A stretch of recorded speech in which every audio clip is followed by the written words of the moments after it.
Bonjour, bienvenue dans cette nouvelle émission Quad 9. Aujourd'hui, je reçois M. Louis Berthet, secrétaire territorial adjoint du syndicat Alliance Police Nationale. Bonjour, merci d'avoir accepté notre invitation ce matin pour nous donner quelques éclaircissements sur ce qui se passe. Bonjour à tout le monde, et puis c'est un plaisir pour moi de donner une interview à ma petite chaîne. Merci bien. J'ai vu aux informations qu'il y a un certain nombre de policiers qui sont tagués en France, j'ai vu ça sur les chaînes nationales, où on met carrément leur nom, leur identité, et c'est un appel au meurtre, d'après ce que j'ai cru comprendre. Et je me suis demandé, est-ce que vous vivez la même chose ici à la Martinique? Et puis, en France, lorsque ce genre de choses se fait, est-ce que la police réagit? Est-ce que derrière la justice réagit? Mais vous savez, la police, en général, en France, ce qui se passe en métropole se passe ici. Ma petite personne en avait fait les fouets sur le net avec certaines personnes, hein, donc on n'est pas épargné. Mais ceci étant dit, on a les moyens maintenant techniques de rechercher, soit par le graphique, soit par les vidéos, puisque à force de nous filmer, nous avons demandé aussi, nous avons exigé que nous puissions filmer les gens aussi. Donc on les filme et les gens ne savent pas ça. On a des drones, on a toutes sortes de trucs pour les filmer. Et donc, c'est pour ça que des enquêtes aboutissent le plus maintenant. Oui.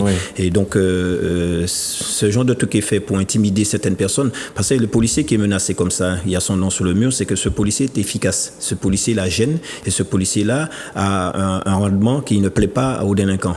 Et donc, forcément, on va taguer son nom. Ou alors, les personnes qui écrivent le nom de ce policier pensent que ce policier soit est un policier violent, qui les frappe, qui ceci et cela, donc il se venge par ce biais-là. Mais moi, je ne suis pas inquiet pour ça. Je ne suis pas inquiet pour ça parce qu'on est aujourd'hui. Par contre, je suis inquiet pour demain, parce que demain, nos enfants sont élevés dans ce berceau-là. Ils sont dedans et ils regardent, ils ne sont pas punis. Ils sont livrés de plus en plus à faire plus. Et avant, ils faisaient ça entre eux. Ils faisaient des tacs et ils menaçaient le chef du quartier du coin. On va avoir ta peau. On va avoir ta peau. Et donc, ce qui se passe, c'est que maintenant, comment ça s'appelle, Attendez, je descends ça. Ouais. Ce qui se passe, c'est que les jeunes, maintenant, ils ont passé un cran. Ils sont montés au-dessus. Et donc, comme ils ne sont pas punis, ils font ça. Et ça donne une image aux jeunes, ça donne une image à ceux qui arrivent derrière, qu'on peut faire plus. On peut faire une image de caïd, en fait. Voilà. Et donc, ils sont en train de se former, l'avenir. Et ça, c'est ça qui m'inquiète. Parce que là, maintenant, ceux qui le font, c'est pour eux, ils ont entre 20 ans et 30 ans. Et passé 35 ans, je vous ai dit, passer entre 30 ans et 35 ans, tous les caïds ils disparaissent petit à petit. On ne sait pas comment, ils sont dilués dans la population, ils se rangent, peut-être qu'ils prennent conscience que ça ne vaut pas le coup. Il y en a très peu qui arrivent à 40 ans, voire un peu plus dans la délinquance. Mais là, on les prend de plus en plus jeunes, ils voient de plus en plus de trucs plus jeunes. Ils sont dans la rue à partir de 10 ans maintenant, et aucun parent ne se soucie qu'un enfant de 12 ans, et à partir de 19 heures, devait être devant son repas et être couché au lit pour l'école, etc., etc. Non, maintenant la vie a changé et on est en train de bousiller ce qui reste de bien. Alors, ce que j'ai pu comprendre aussi dans les ITV que j'ai vus sur les chaînes françaises ce matin, les différentes questions qui étaient posées, c'était est-ce que parce que justement les policiers, de par leur efficacité, gênaient ceux qui faisaient le trafic de drogue dans ces quartiers-là, et que quelque part, finalement, ça veut dire que la police est en train de regagner du terrain dans les zones interdites dans certaines cités. Est-ce que c'est la présence policière avec les résultats positifs qui fait que ces gens-là sont enragés et puis ils passent à cette formule? Je vous ai dit ça, hein, c'est parce que le policier ou les policiers sont efficaces dans ce qu'ils font, ou alors qu'ils sont pris en grippe parce que pour eux, pour les gens qui font ça, c'est un policier qui est violent, qui est ceci et cela. Mais je rappelle que le policier lui-même, quand il subit des violences, il n'a que les yeux pour pleurer, hein, il n'y a que la loi, donc il ne peut pas faire de tag, il ne peut pas faire ce genre de truc. Donc le citoyen a les mêmes droits que le policier de ce côté-là. Donc je ne vois pas pourquoi on permet aux délinquants de faire ça. Je rappelle que c'est le taguer un bâtiment sur un bâtiment, c'est un délit. Ils ont transformé ça en contravention. C'est pour vous dire comment la loi devient. C'est pour vous dire que tout est fait pour que les voyous puissent avoir même mise sur notre vie. On rappelle qu'il y a un commissaire de police, je crois, et son épouse, tous les deux, ont été tués devant leur enfant parce que leur nom avait circulé comme ça sur les réseaux sociaux. Je crois bien que c'était un commissaire. Oui. Je ne sais pas, j'ai l'impression qu'on ne respecte plus la police, en fait, et votre métier devient de plus en plus compliqué et difficile. Vous êtes un peu plus sur le devant de la scène que les gendarmes, par exemple. Les gendarmes, c'est une caserne, c'est fermé de telle heure à telle heure, on ne peut pas y accéder. Oui, pour les gendarmes, je vais répondre à la fin, c'est pas le même fonctionnement. Mais effectivement, on a tué des policiers parce qu'ils ont mis leur nom en pâture pour les gens d'Al-Qaïda. Et il y avait quelqu'un qui travaillait dans une mutuelle de la police. Il a mis les noms de pratiquement tous les policiers, parce que tous les policiers qui étaient dans cette mutuelle, c'était la mienne d'ailleurs, et on les a contactés pour leur dire que leur nom a été publié sur le net par quelqu'un qui avait été licencié par cette mutuelle. Donc vous voyez, et même là, vous avez des personnes qui ne respectent rien, parce qu'ils savent très bien que ce sont des policiers, ils savent très bien que c'est pas le policier que tu vas mettre en danger, c'est la famille du policier que tu vas mettre en danger, c'est tout, parce que le policier, il a choisi, il sait de quoi s'attendre. Moi, je sais quand je pars de chez moi, je suis pas sûr de revenir. Je suis pas sûr de revenir intact. La preuve, avec mes blessures, avec tout ce que j'ai déjà eu, je travaille en connaissance de cause. Et c'est pas ça qui va intimider un policier. Un vrai policier qui a ça dans l'âme et puis qui travaille, vous pouvez taguer, vous pouvez le blesser, vous pouvez faire ce que vous voulez, il sera toujours là. Donc c'est comme ça.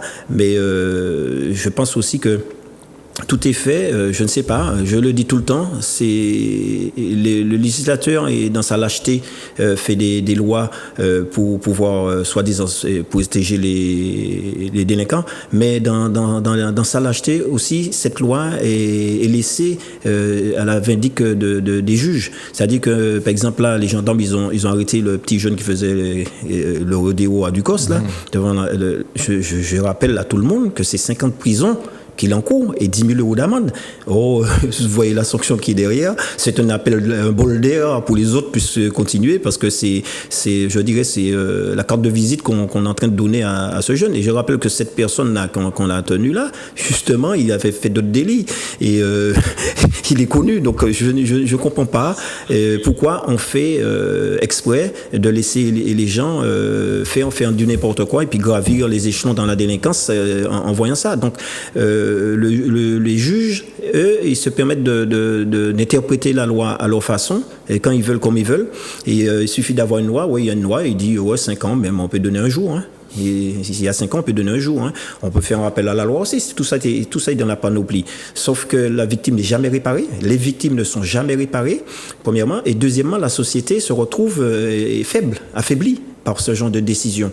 Et donc après, je dis toujours que c'est parce qu'ils ne sont pas concernés dans leur chair, c'est parce que ça ne leur arrive pas à eux ou à leur famille qu'ils prennent des décisions comme ça, parce que je suis sûr certain que si on taguait les noms des juges comme ça sur les murs ou bien on les menaçait, je suis sûr certain quand il y en a un qu'on emmènerait devant eux, ce ne serait pas le cadeau, ce serait 5 ans, le 5 ans sera appliqué.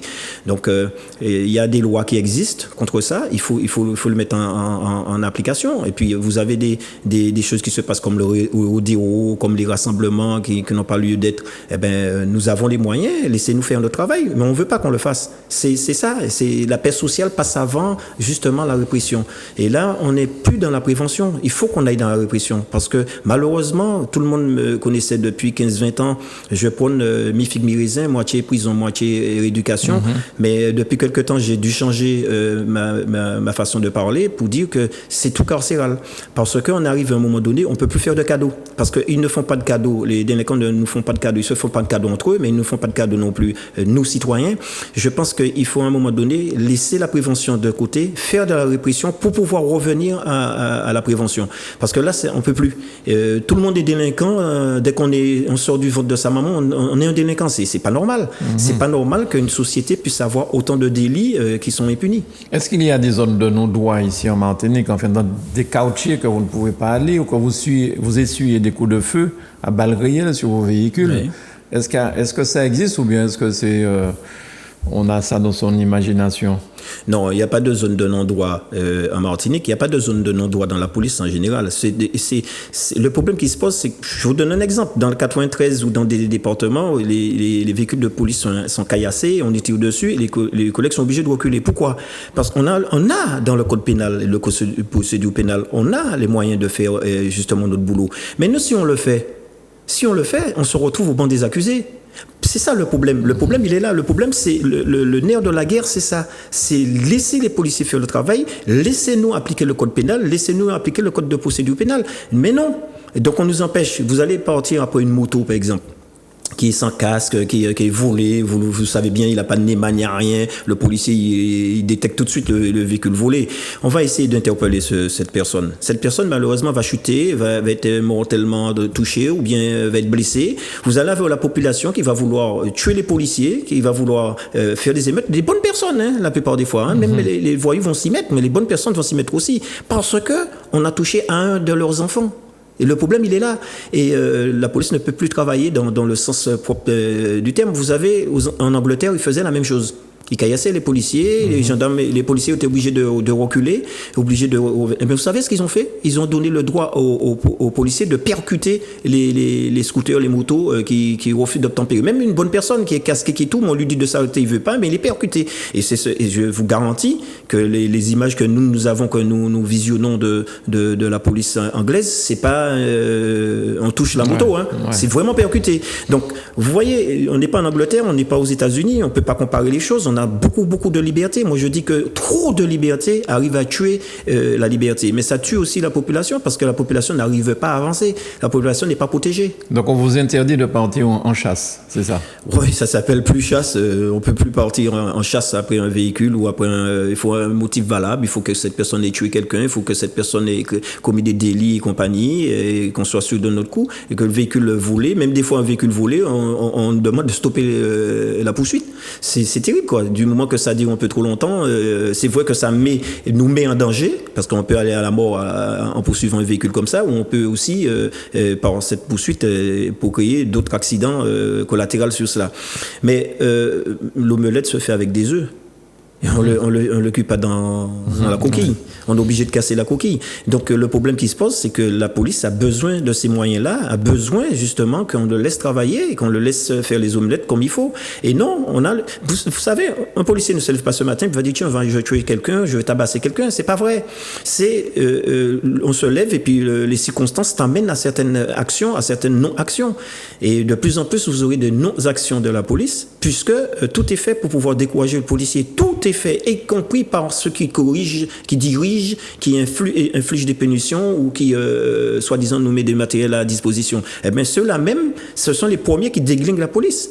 Quand vous voyez que nous avons des contraintes énormes sur, justement, les prises en charge des véhicules, il faut faire la part des choses, savoir si le mec c'est un tueur, savoir si le mec c'est un véhicule volé qui est là, qu'on n'a même pas vu à l'intérieur, mais on lui demande de s'arrêter, il ne veut pas s'arrêter. On est policier, c'est pas, lorsqu'on vous dit monsieur, mettez-vous sur le côté, garez-vous. C'est pas s'il vous plaît, c'est un ordre que le policier donne aux citoyens. Or, cet ordre n'est pas, il y a un délit et cet ordre n'est pas appliqué. On doit passer au délit. Et quand on passe au délit, les personnes n'ont rien, ils n'encourent rien. Et parce que normalement, le refus d'obtempérer a un ordre. Je dis pas même un refus d'obtempérer à s'arrêter, c'est le refus d'obtempérer a un ordre, quel que soit l'ordre. C'est-à-dire, on vous dit, vous traversez pas la rue là à pied, monsieur. Vous attendez. Vous désobéissez, vous traversez quand même, c'est un délit. Vous avez désobéi aux policiers. Et tout ça entraîne justement, les gens ne connaissent pas leurs lois, ils connaissent pas leurs droits, mais ils connaissent beaucoup ce qu'ils ont comme avantage. Il faut pas toucher, mais des avantages qu'ils inventent, des droits qu'ils inventent. Ils connaissent la loi mieux que le policier. Mais je dis à la population, un policier est plus complet qu'un avocat, est plus complet qu'un juge. Il est plus complet qu'un procureur de la République parce qu'il a tout ça dans la tête. Il a tous les codes dans la tête. Et il faut l'avoir sur la voie publique. Alors que le procureur, l'avocat, ils ont ça dans le livre sur leur bureau. Et nous, c'est dans la tête. Vous voyez la différence. Donc le policier ne fait pas n'importe quoi. Alors, est-ce que le fait que la justice n'est peut-être pas plus dure avec les gens, c'est par un manque de place à Ducos? Est-ce qu'il ne faudrait peut-être pas créer une deuxième prison à la Martinique, même si, bon, je sais que les villes ne sont guère d'accord qu'on vienne installer une prison sur leur territoire. Mais un maire, c'est quoi? Un maire, c'est quoi? Un maire, c'est un élu, c'est un citoyen. Oui. Et alors, le préfet, c'est quoi? C'est le garant, justement, de la justice. Tout le monde doit obéir, ça aussi. Le maire, il ne veut pas être implanté. Ben alors, on lui oblige à l'avoir, et puis c'est tout. Il y a l'espace là, Ouais. eh bien on le fait. Je ne comprends pas. Le citoyen veut être protégé, et puis le citoyen dit je ne veux pas de prison près de chez moi. Eh bien, on va le mettre où? Sur Mars? Sur la Lune? Ben non, ce sont nos enfants justement qui font des bêtises. Ce sont nos familles, nos frères et sœurs qui font des bêtises. Et peut-être nous-mêmes qui faisons des bêtises. Eh bien, on ne va pas nous envoyer sur Mars. Il va falloir à un moment donné trouver un endroit pour nous loger, parce qu'il faut nous enlever momentanément de la bonne faune pour pouvoir dire bon voilà, on vous a écarté, on vous donne une seconde chance de revenir, mais revenez bien. Ben, Ducos, c'est une prison, mais vous savez, Ducos, il y a beaucoup d'espace autour de la prison de Ducos. Hein. Il y a beaucoup d'espace. L'espace qu'occupe la prison, eh bien, autour de la prison même, les terrains même qui appartiennent déjà à l'État là autour, sont triplés, sont voire quadruplés. Donc ils peuvent largement faire ce qu'il faut. C'est une volonté politique qu'il n'y a pas. Et puis on peut faire un centre de rétention, on peut faire une vraie prison, comme on peut faire, un centre de rééducation. On peut faire tout. Ouais. On a tous les pouvoirs de faire, mais on ne veut pas le faire. Personne ne veut Pourquoi? le faire. Pour des problèmes d'argent?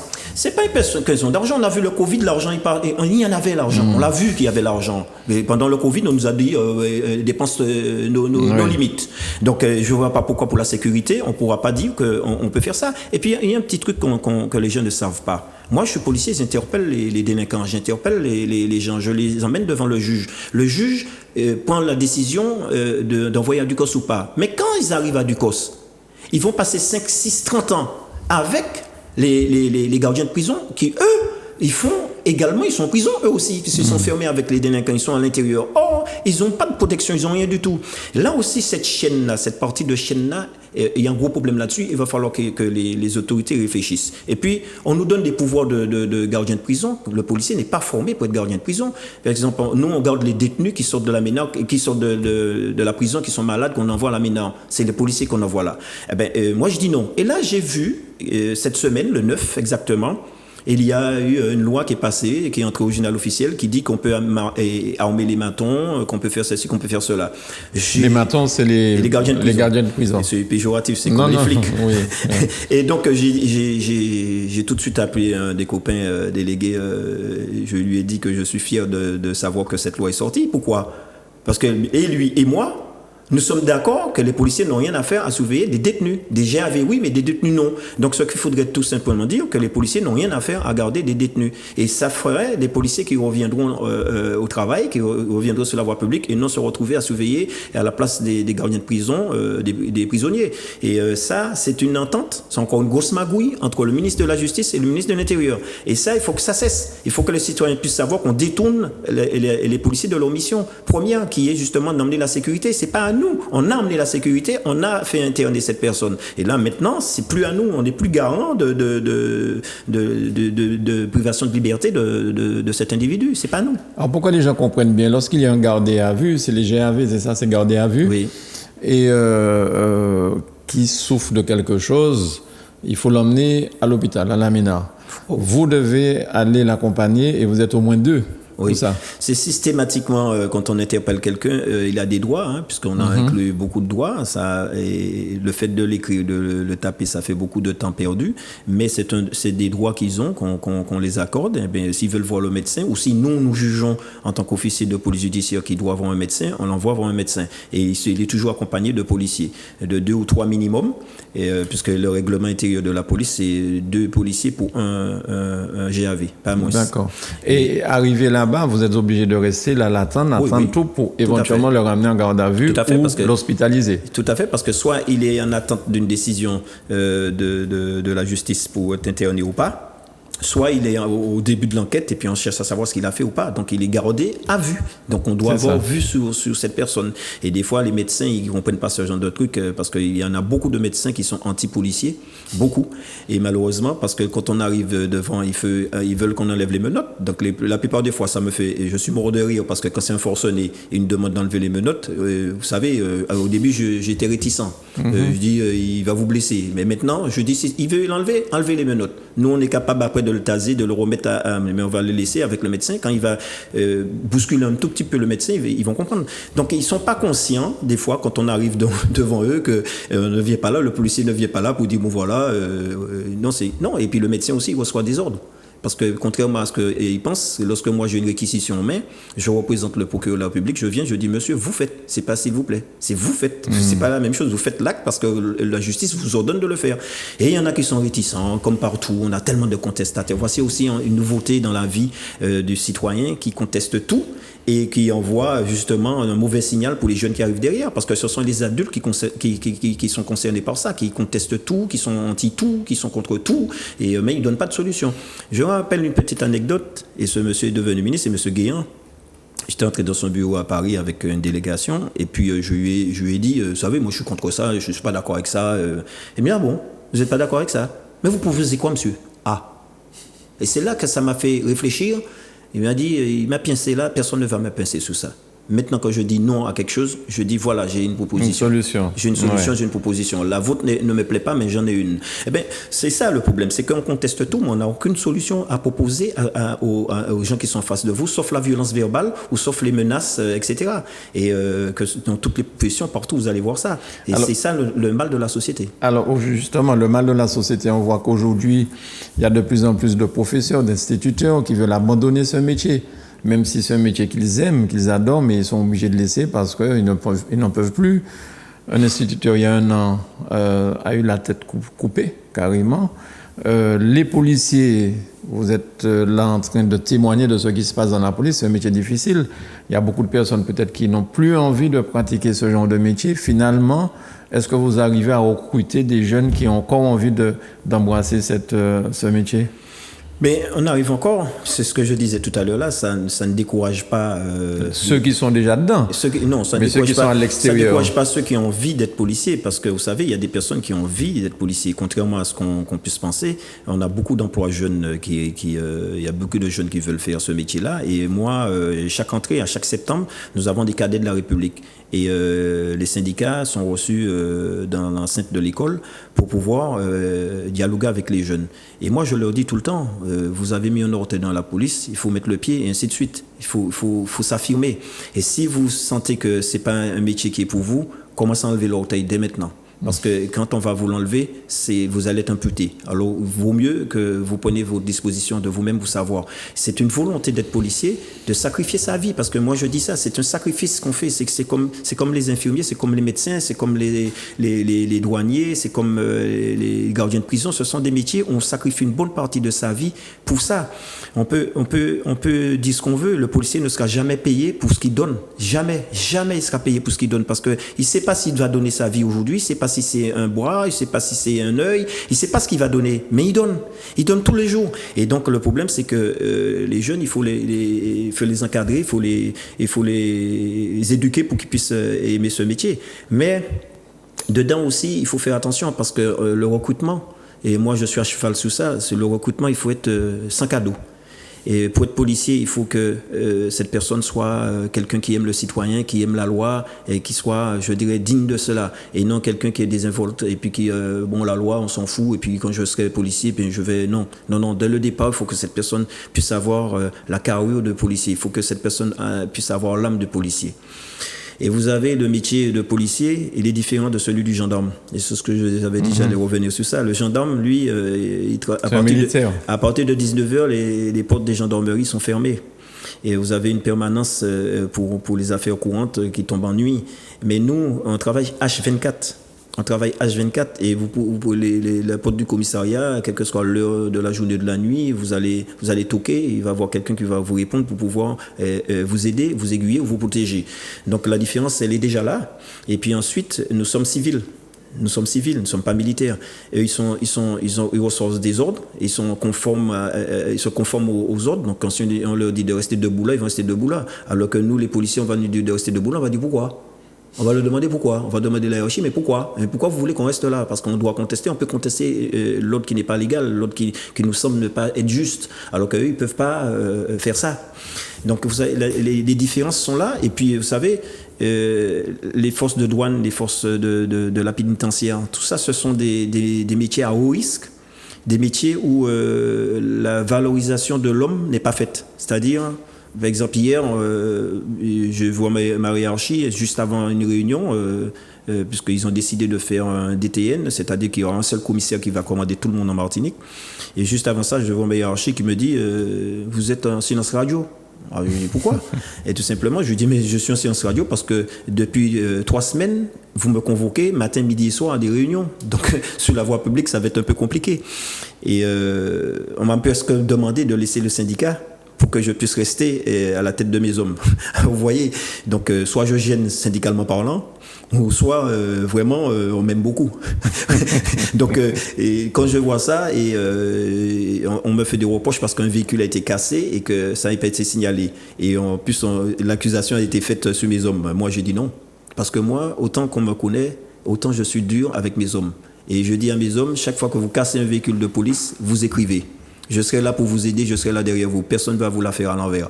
Alors, donc, du coup, je mène mon enquête et je sais que c'est pas eux. Donc, du coup, je me suis un peu fâché. Vous voyez, donc, quand vous voyez ça, vous avez ça en interne déjà, des combats, ou alors vous avez des combats à mener encore parce que vous n'avez pas de véhicule pour équiper. Vous avez très peu d'effectifs, mais le très peu d'effectifs, vous n'avez pas de véhicule pour mettre les effectifs dedans. Et vous trouvez toujours quelqu'un à une hiérarchie qui vous dit, mais oui, mais bon, c'est comme ça. Et puis j'ai dit, oui, mais le citoyen est en train d'attendre. Nous, on est en train d'attendre parce qu'on nous a envoyé sur une mission, on ne peut pas y aller, on n'a pas de voiture, on fait comment?